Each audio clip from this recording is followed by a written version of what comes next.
What is your name. आता तुमचं नाव काय असं कुणी म्हटलं तर तुम्ही पटकन उत्तर द्याल की माझं नाव समीर आहे, माझं नाव विशाखा आहे, किंवा माझं नाव शीला, सुमन, दीपक, प्रदीप किंवा आणखीन काही.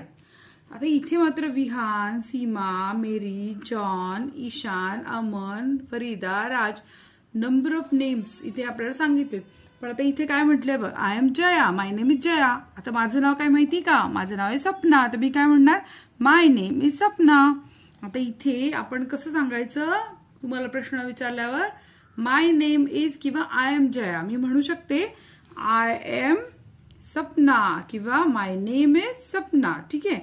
आता पुढे काय बघा बरं, लिसन अँड सिंग. आता तुम्ही ऐकायचं गाणं म्हणायचं बरं का. गाणं म्हणून आपल्याला जास्त शिकायला येतं. ठीक आहे. Oh dear what is your name. Oh dear what is your name. I am. तर तुम्ही पटकन सांगायचं. तर मी तर माझं नाव लिहिणार बाबा इथे. तुम्ही तुमचं नाव लिहा बरं पटापट. Glad to meet you. Oh dear what is your name.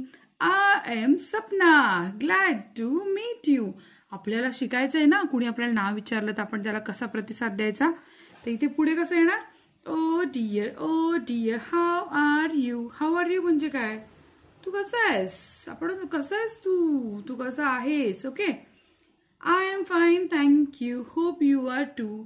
I am fine thank you म्हणजे काय, मी मस्त आहे, मी मज्जेत आहे, मी छान आहे, थँक्यू आभारी आहे मी तुझा. होप यू आर टू म्हणजे तू सुद्धा छान आहेस, तू सुद्धा चांगला असशील, असं या अर्थाने ते म्हटलेलं इथे. तर तुम्हाला कळालं आता कुणाशी बोलताना नाव कसं विचारायचं, नावाचं उत्तर कसं द्यायचं, आणि उत्तर दिल्यानंतर त्याला कसं म्हणायचं की येस ठीक आहे, तू कसा आहेस, बरा आहेस ना, ठीक, मग मी पण छान आहे, I am fine thank you, hope you are too, हे असं बोलायला विसरायचं नाही. तर आपण हे खेळ खेळायचा वर्गामध्ये. ठीक. तर नेक्स्ट जो पार्ट आहे ना त्याचा माय होम हा पार्ट आहे, तो आपण आता शिकणार आहोत पण नेक्स्ट व्हिडिओमध्ये. हा व्हिडिओ लाईक करा, चॅनलला सबस्क्राईब करा. धन्यवाद.